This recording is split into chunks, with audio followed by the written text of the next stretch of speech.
Hey everyone, and welcome back to the treatment table. It's so good to have you here with me today. Sometimes there are topics that just feel heavy, topics that we might even shy away from because they seem complicated or a little scary, because it's so vital for our health and the health of those we love. We're going to talk about diabetes. I promise you, this isn't going to be some dry clinical lecture. I want this to feel like we're sitting down together, just you and I. Having a really honest conversation about what diabetes is, how it affects people, and most importantly, how we can empower ourselves with knowledge. My goal here is to make this as clear, as relatable, and as human as possible. So, what exactly is diabetes? At its core, it's a condition where your body either doesn't make enough of a hormone called insulin, or it can't use the insulin it does make as effectively as it should. Think of insulin like a key, and your body's cells? They're like tiny little houses that need energy from glucose, sugar from the food we eat. When you eat, that glucose enters your bloodstream. Now for that glucose to get into your cells, those little houses, to be used for energy, it needs that insulin key to unlock the door. In someone with diabetes, something goes wrong. Either there aren't enough keys, insulin, or the keys they have don't work very well. The result? Glucose builds up in the bloodstream instead of going into the cells. This is high blood sugar, the defining characteristic of diabetes, which over time can lead to serious health problems.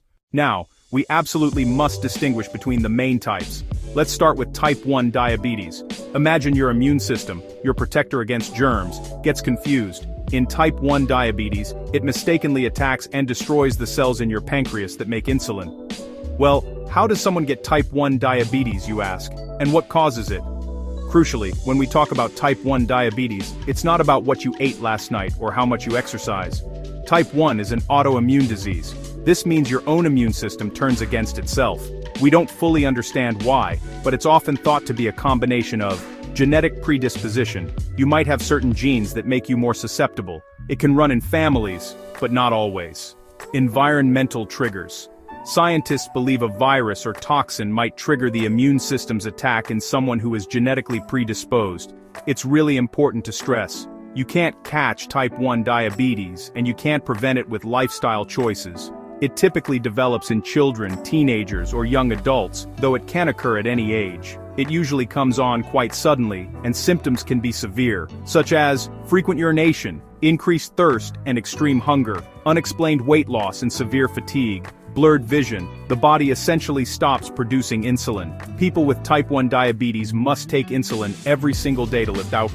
There's no cure, but it's absolutely manageable with the right treatment and care. Now, let's shift gears to type 2 diabetes, which is much more common, making up about 90 to 95% of all cases. Type 2 is about insulin resistance. The keys are there, but the locks on the cell doors are rusty or jammed. The pancreas works harder to overcome this, but eventually gets exhausted, leading to high blood sugar.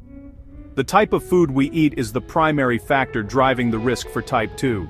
When you eat foods high in simple carbohydrates and added sugars, your body breaks them down quickly into glucose. This rapid influx forces your pancreas to release large amounts of insulin all at once. If you consistently eat a diet high in these rapidly digested foods, your cells are constantly overstimulated by insulin, which eventually leads to insulin resistance. This chronic resistance is what leads to type 2 diabetes. So what foods to avoid? The foods to limit are those that cause the quickest and highest spikes in blood sugar. Sugary drinks, sodas, sweet teas, juices with added sugar. They deliver massive amounts of sugar directly into your bloodstream with no fiber to slow absorption.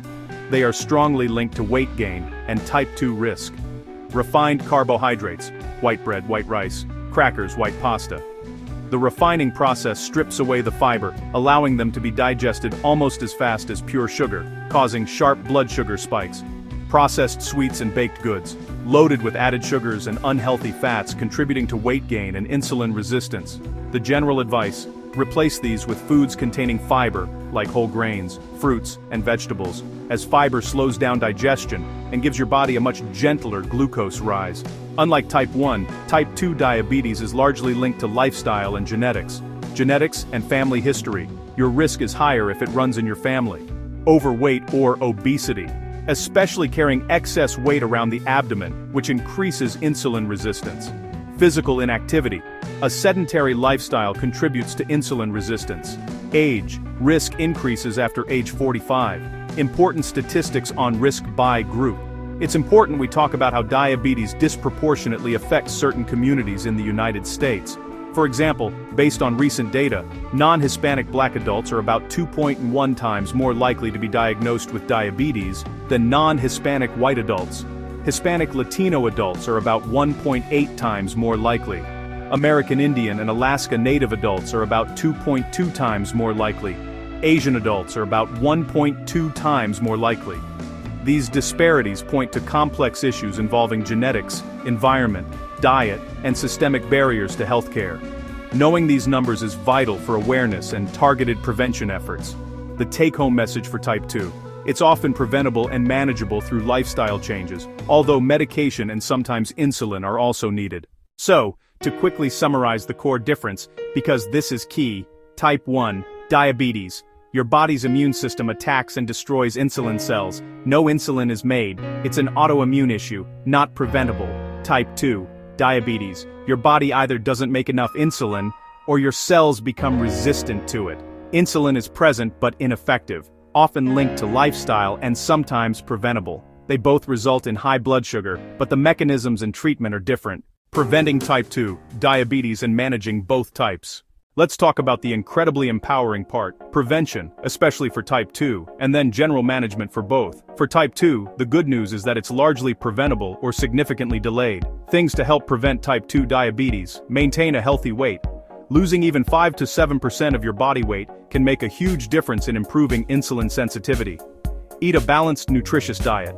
Focus on whole foods, lean proteins, vegetables, and whole grains. Limit refined sugars and processed foods. Be physically active. Aim for at least 150 minutes of moderate activity per week. Exercise helps your cells become more sensitive to insulin. Quit smoking. Smoking dramatically increases your risk. Regular checkups. Talk to your doctor to monitor your blood sugar and catch pre-diabetes early. What about managing existing diabetes, both type 1 and type 2? The goal is to keep blood sugar levels within a target range to prevent complications. This involves medication, insulin, essential for type 1, common for type 2, or oral medications for type 2. Diet and exercise, crucial for managing blood sugar and weight.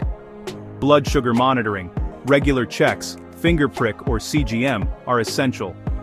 Regular doctor visits, seeing specialists like endocrinologists, eye doctors, and podiatrists to prevent complications.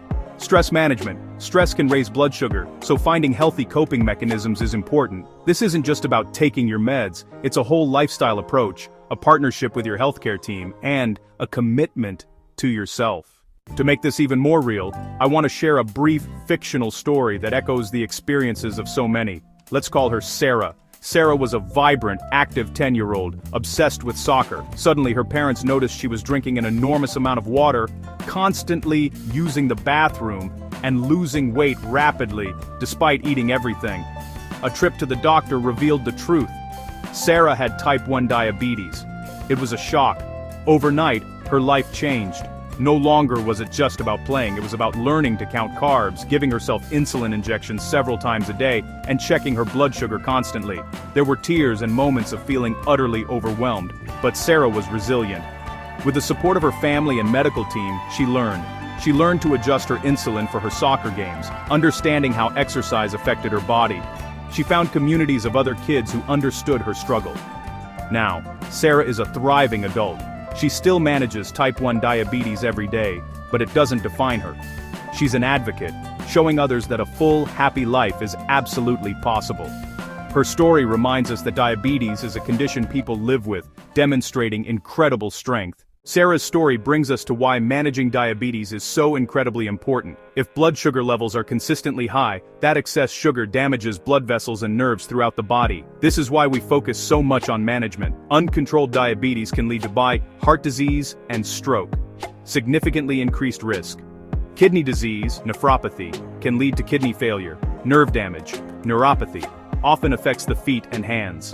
Eye damage, retinopathy, can lead to blindness.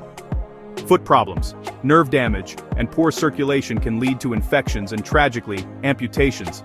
I know this list can sound scary, but I share it to underscore the power of proactive management. With proper care, these complications can often be prevented, delayed, or significantly mitigated. That is the ultimate goal. So, my friends, we've covered a lot today. We've talked about the critical differences between type 1 and type 2, the unique role food plays in type 2 risk, and why managing this condition is a serious, daily commitment. My biggest hope is that this conversation empowers you. Knowledge is truly power, whether it's for yourself, a family member, or a friend.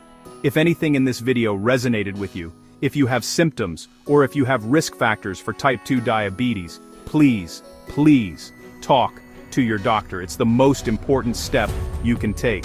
Thank you so much for joining me today on the treatment table. I truly appreciate you taking the time to learn with me. If you found this helpful, please give it a thumbs up, share it with someone who might benefit, and subscribe so you don't miss our next heart-to-heart.